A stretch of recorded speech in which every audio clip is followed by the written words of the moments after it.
Saya sampaikan di sini, apa yang saya sampaikan terhadap surat dukungan, tolong jangan dimanjerialkan. Dengan contoh misalkan, berdasarkan slide saya misalkan, mohon maaf ya, ini saya hanya mengklirkan. Ada surat dukungan keramik, ada surat dukungan keramik dan genteng misalkan, atau surat dukungan paping. Nah, kalau itu konteksnya jelas ya, dukungan tersebut tidak perlu diadakan. Kenapa? Karena paping, keramik, genteng itu tersebar luas di pasaran. Jangan sampai hanya surat dukungan kita hanya ingin memperbanyak dari persyaratan. Dan tentunya ketika peserta lalai, maka gampang pokoknya menggugurkan. Bukan itu arah dari pembahasan saya terhadap surat dukungan kemarin. Ya, yang selanjutnya saya sampaikan di sini adalah apa saja ya. Apa saja yang menjadi bagian dari surat dukungan apabila dipersyaratkan. Karena banyak yang mengadu kepada saya, ya, di screenshot, dicontohkan, dikirim ke WA saya, surat dukungan bahan X misalkan. A, melampirkan izin ISO. Yang kedua, melampirkan izin usaha. Yang ketiga, ya, melampirkan sertifikat lain, ya, yang berhubungan dengan perusahaan pendukung. Nah, selanjutnya saya akan ingin bilang bahwasanya di dalam Perlem ataupun PM14 2020 ya, tidak ada yang melarang nambah syarat. Karena apa? Karena pemerintah mengetahui pekerjaan konstruksi itu berbeda ya dengan pengadaan barang seperti yang sampaikan tadi. Di Bali dengan di Jawa itu beda ya.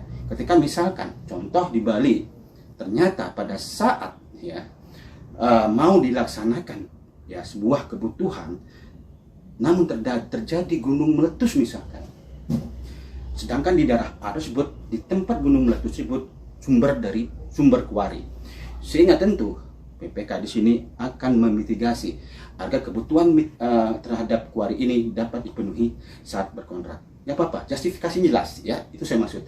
Namun ketika kita bicara tentang prinsip, nah, salah satunya bersaing, terbuka, adil ya.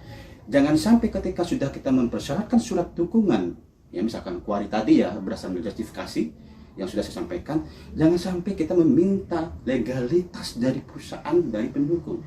Yang kita tak pertandingkan di sini adalah penyedianya dan barangnya, ya. Jasanya beda lagi ya. Untuk itu, dari sisi risiko barang, kita sudah mempersiapkan surat dukungan untuk mendapatkan kebutuhan ketersediaan barang, ya. Bukan kita membutuhkan ketersediaan dengan menilai lagi para direktur pendukungannya yang tidak masuk ke dalam atau yang tidak ikut ke dalam pertandingan. Jadi kita fokus kepada penyedia atau peserta yang akan mengikuti tender pekerjaan tersebut. Nah, di dalam penambahan persyaratan, misalkan surat dukungan cukup menyampaikan atau melampirkan atau memiliki misalkan surat dukungan ketersediaan bahan material kuari. Nah, itu misalkan.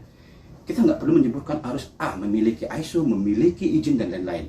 Nah, mungkin pertanyaan, bagaimana misalkan? Nah, pada saat kontrak ternyata perusahaan tersebut pilot, nah, perusahaan pendukung ya, tidak memiliki izin dan lain-lain. Sedangkan izin salah satunya bukti bahwasannya pemerintah memberikan ya perusahaan-perusahaan yang bergerak ya di dalam usaha itu melaksanakan usahanya.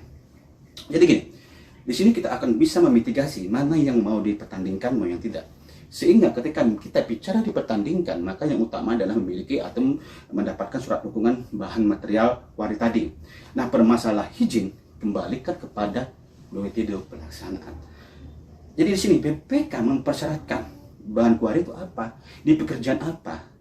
Kalau misalkan di pekerjaan misalkan galian contoh, atau pekerjaan pembetonan misalkan, atau pekerjaan apa yang membutuhkan misalnya pasir, agregat dan lain-lain, silakan tuangkan di sana. Pada saat yang namanya melaksanakan pekerjaan, tentu adanya pekerjaan persiapan, ya. Jadi tuangkan di sana sebelum pekerjaan ini dilaksanakan, ya,